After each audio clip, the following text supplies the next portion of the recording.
皆さんごきげんよう、上川薫です。今回取り上げる話題はウクライナ情勢。戦況については膠着した状態が続いていますが、国際情勢という意味では政治に翻弄される状況というものが今は続いています。引っかき回しているその中心としては、何といってもトランプ大統領がこの話題の中心となります。つい先日、アメリカはバイデン政権時代に決めていたウクライナへの軍事支援を一時停止しました。このため、ゼレンスキー大統領とトランプ大統領との間で緊急の電話首脳会談が行われました。ただし、この時トランプ大統領からは、自分はそのような停止命令は出していないとして、改めてウクライナに対する支援はこれからも続けるとゼレンスキー大統領に説明し、実際にそのような公表も行われました。じゃあ、一体誰がウクライナに対する軍事支援を停止したのか、犯人探しが行われたのですが、結局のところ、ヘグセス国防長官が独自の考えとして軍事支援を停止したということが明らかになっています。ヘグセス国防長官は、なぜウクライナに対する軍事支援を一時停止したのか、その理由として、米軍の弾薬在庫を一旦全て調査し、対アジア情勢のことを考えて、現在の物資をもう少し積み増す必要があると述べています。ただし、この話については、トランプ大統領のお膝元である共和党の議員から、軍から受けた説明では、現在のアメリカ軍の在庫状況は決して悪くなく、ウクライナに対する軍事支援についても停止が必要なような状態ではないと説明を受けたとのことです。現在のトランプ政権下においては、アメリカにとって最大の問題は中国の台頭であり、中国に対する対抗策として軍の展開を大きく変換しなければならない。ヨーロッパ情勢については、アメリカは一切関わるなという考えを持っている人も結構います。トランプ大統領は自分が命令したわけではない支援の一時停止が大ごとになったことに関してヘグセス長官に対する何か罰を与える雰囲気はありません。むしろ今回の騒動をもってして自分が軍事支援を再開させたのだという、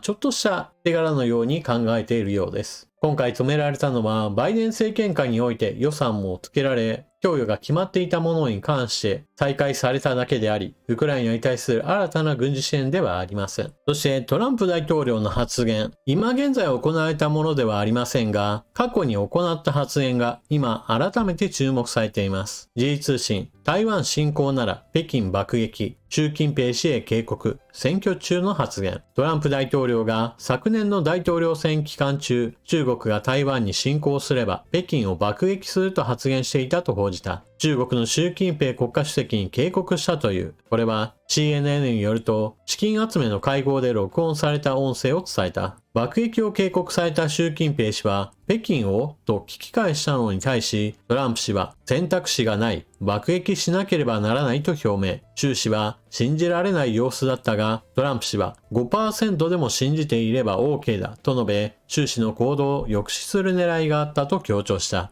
この資金集めの会合においての発言は、中国に対してだけではありませんでした。ウクライナを攻撃すれば、モスクワを爆撃するとプーチン氏に警告。トランプ大統領が献金者の集う非公開の場でウクライナを攻撃すれば報復としてモスクワを徹底的に爆撃すると脅してロシアのプーチン大統領に攻撃を思いとどまらせようとしたとの発言をしていたことが分かった。この音声によるとトランプ氏は2024年の資金集め集会でプーチン氏に対して私はこう言った。もしウクライナに入ったらモスクワを徹底的に爆撃する。言っておくが他に選択肢はないと。するとプーチン氏はあなたの言葉を信じていないという趣旨のことを言ったが 10% は信じていたと発言した。これらの発言はトランプ氏が再選に向け支持を訴える中で飛び出したものでニューヨークとフロリダで昨年開催された資金集め集会の音声を録音したテープに収められていた。中国やロシアが軍事行動を起こせばアメリカは黙っていない。必ずアメリカ軍による爆撃が待っているぞというような話でした。この話については資金集めパーティーの中で行われたものであり、何か公式の場として発言されたものではありません。ですからこの発言が本当にあったかどうかは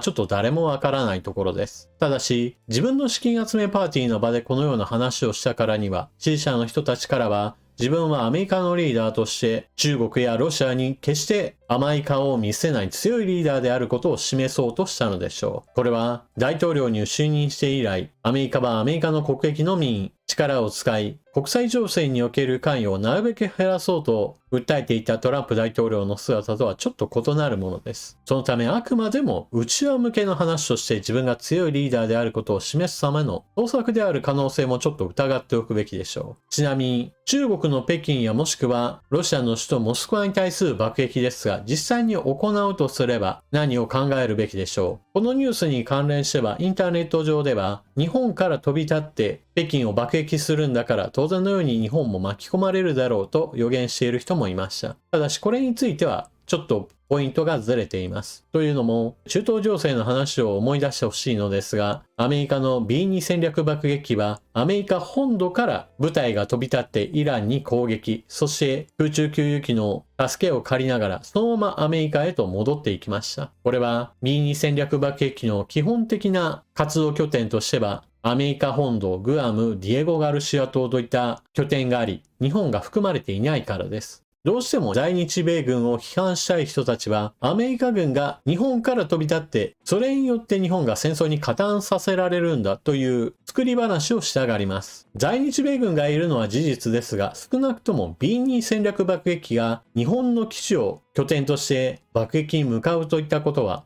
現状から言えば全く事実とは合わない発言だということを覚えておきましょう。今インターネット上ではとにかくやたらとデマ、フェイクニュースといったものが発信され、多くの人々を惑わせている状況があります。中国やロシアに対してアメリカの大統領として強く対抗するといった話をしていたトランプ大統領。しかし現実においてはプーチン大統領にうまくはぐらかされています。AFP 通信よりトランプ大統領、プーチン氏はデタラメばかり。トランプ大統領はロシアのプーチン大統領がウクライナについてデタラメばかり言っていると非難したトランプ氏の発言は3年以上前にロシアがウクライナに仕掛けた紛争をめぐるプーチン氏への不満の高まりを反映している。トランプ氏はホワイトハウスでのテレビ中継された閣議で記者団に対し真実を知りたいなら教えてやろう。プーチン氏はデタラメばかり言っている。いつもとても親切だが結局は何の意味もなさないと述べた。トランプ氏は先週行われたプーチン氏との電話会談でウクライナ和平合意に何の進展も見られなかったのを受け、プーチン氏に非常に不満だと繰り返し表明している。そうしたこともあってか、上院が提出した対ロシア追加制裁案について問われると、トランプ氏は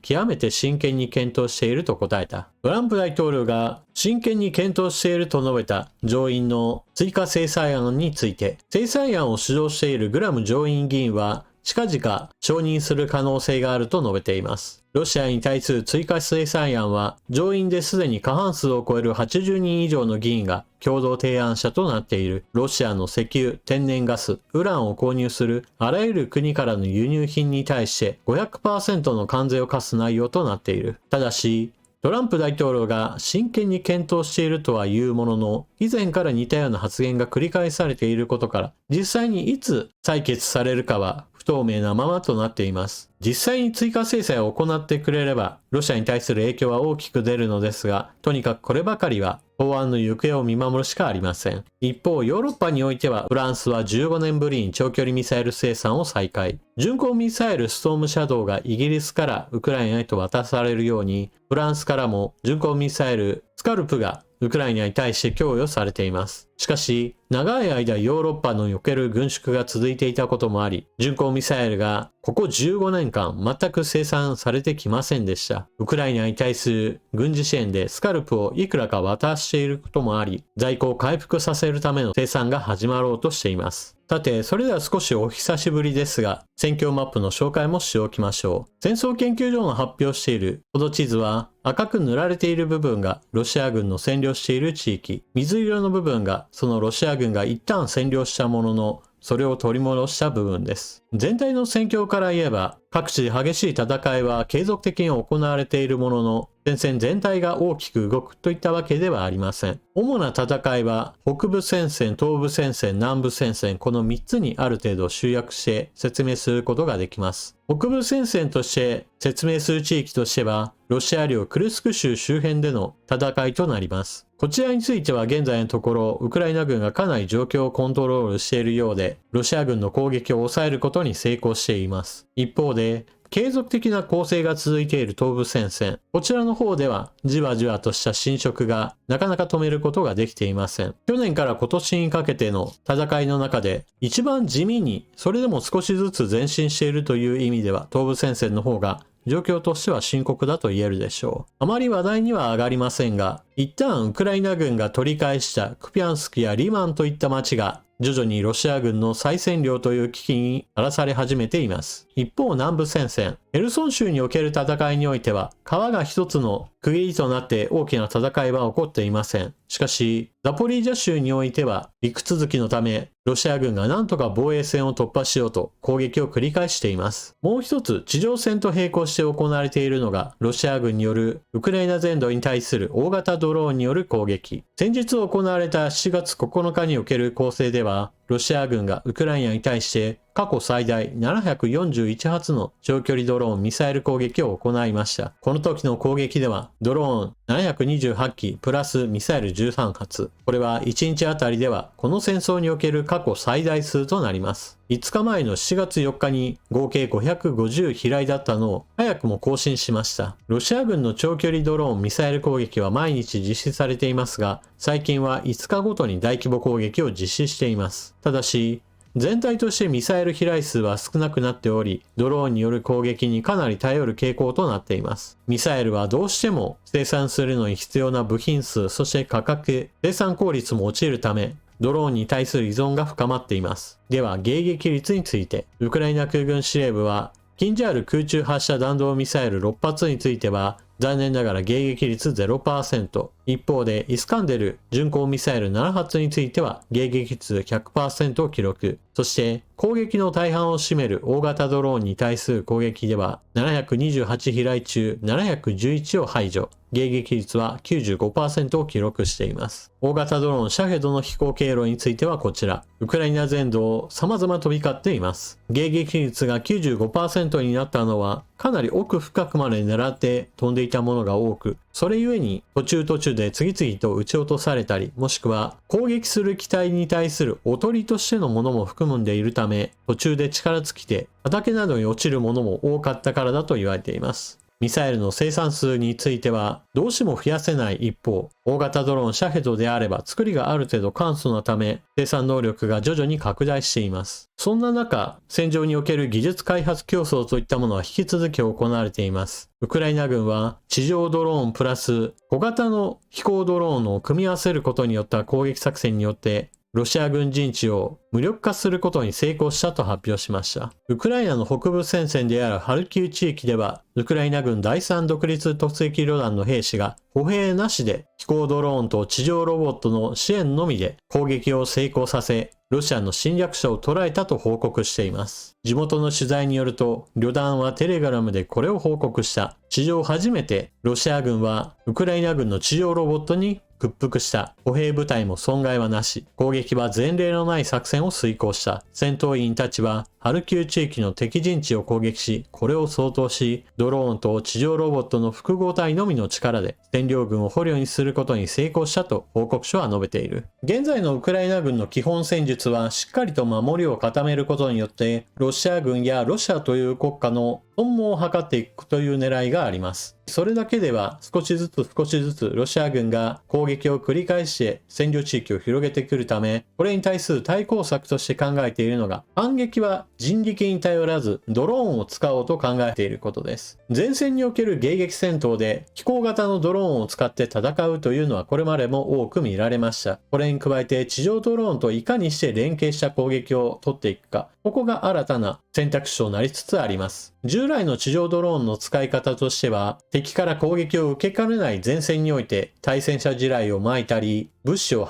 運んだり、もしくは自分自身が突撃して相手陣地に対して攻撃を行うなど、ある程度実験的な軍事行動が行われてきました。戦争の長期化に伴ってそうした経験値をもとにした開発といったものが行われ、その新しく作られたものがまた前線へと戻されるといった具合にして、ウクライナ軍の地上ドローンも空を飛ぶドローンと同様に進化を続けています。基本的な考え方としては、まずは偵察用のドローンを飛ばして全体の状況を俯瞰した上で、攻撃用の飛行ドローンが飛んでいったり、それを補佐する意味でも、地上のドローンも突撃していくという形となります。この作戦の良い点は、人命が一切失われる危険性がないことです。もちろん操縦している兵士は後方にいて、そこを狙われる危険性はありますが、直接的な意味では危険は少ないものです。それだけに攻撃を繰り返していく中において作戦がより洗練され、ドローンもまた進化していくこととなるでしょう。一方で忘れてはならないのが、こうして得られた実戦のデータは当然のように兵器の進化をどんどんと進めていきます。ウクライナに対して軍事支援している国の中には、こうしたウクライナが持っている前線で得られた情報をもとにした戦闘の教訓や情報といったものを共有している国はあるでしょう。それは逆にロシア側の方の技術や経験値なども同じことであり、北朝鮮や中国といったものが水面下において取引を行ってそれらの情報などを得る可能性は十分あります。日本はウクライナに対して経済や人道支援は行っていますが、残念ながら軍事支援は行っていないため、このような情報などを得ることはほとんど不可能でしょう。世代の遅れたドローン兵器を日本が開発してもどうしても実戦データを得ていないものでは、時代遅れのものしか作れないのが現実です。戦闘の最先端を知るウクライナに対して技術や経験の情報共有といったものを求められる関係性を日本は構築しておくことが国益にかなうと私は思います。そうしなければ日本が極東地域における戦闘を行う際には数世代先のドローンと戦う羽目になる可能性があるわけです。ウクライナ情勢の話というのは遠いところで起こっている出来事ですが、同時にその影響といったものは日本の周辺に対しても同様に影響を与えるものなのです。というわけで今回の動画はここまで。最後までご視聴いただきありがとうございました。チャンネル登録していない方はぜひともこの機会にチャンネル登録よろしくお願いします。それでは次の動画でまたお目にかかりましょう。またね。